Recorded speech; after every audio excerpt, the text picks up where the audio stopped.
He's sort of a different president this time round. I think we'd all be wiser coming back to the job. But he is running harder at it. He talked in that press conference from the Oval Office about his high approval ratings. We'll go through those a bit later on. But, there's a determination, there's an energy to him. He's not sort of spraying out a bit like he was in the first few months last time. I made the point, in 3 weeks he seems to have done more than the Prime Minister's done in 3 years. He's not mucking around. Well, there's 3 stories a day, isn't there, which is quite extraordinary. But he's also saying some pretty extraordinary things, such as Canada should be a 51st state of America. And I don't think this is the last of it on the trade war front, because he's also flagging cars and pharmaceuticals are next. So, I don't think he's ever going to wage any sort of military war. Donald Trump, he makes threats and people jump, has always been kind of the way, whether it be North Korea or now he's trying it on Hamas. But he's very much into this trade war side of things, and it's something we've never seen before. Donald Trump likes to say this is the biggest thing, that anyone's ever seen. Well, this is the most frenetic start to a presidency that anyone can remember in modern memory. So, I wouldn't like to predict what happens next, Peter. All right, let's go to the Australian Parliament. Pretty scrappy question time today. This could be the last sitting week we have before an election's called. I know we sort of are in that professional game of election watch at the moment, but what do you make of things? I thought it was a dull day in the question time, frankly. I think everyone wants to be out of here. And this is the problem, the longer it drags on before an election, every single thing in this place is about an election, so may as well have one. But WA, of course, got in the way. There's no way the Prime Minister wants to get too much in the way of that.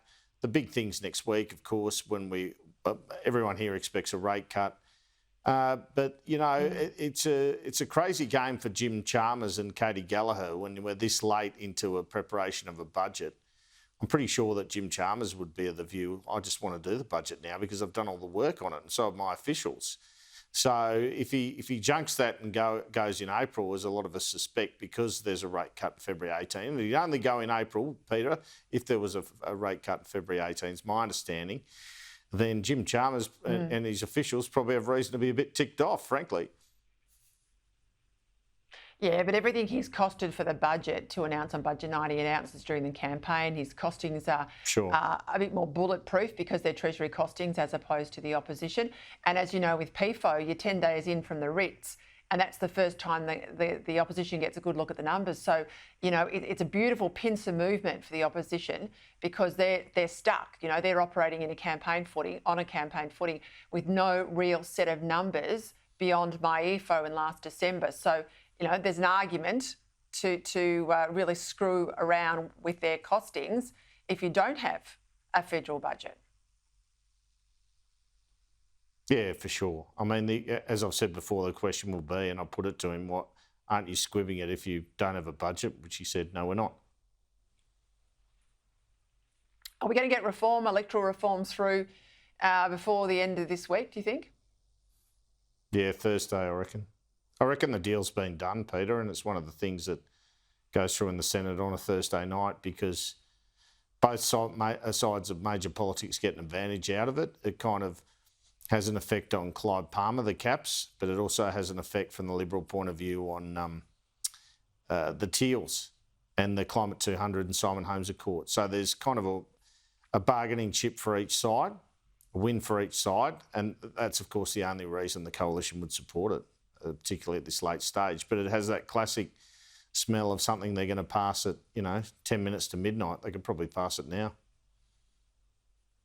Yeah, I just made that point that you made there about a Clive Palmer or a Simon Holmes Accord.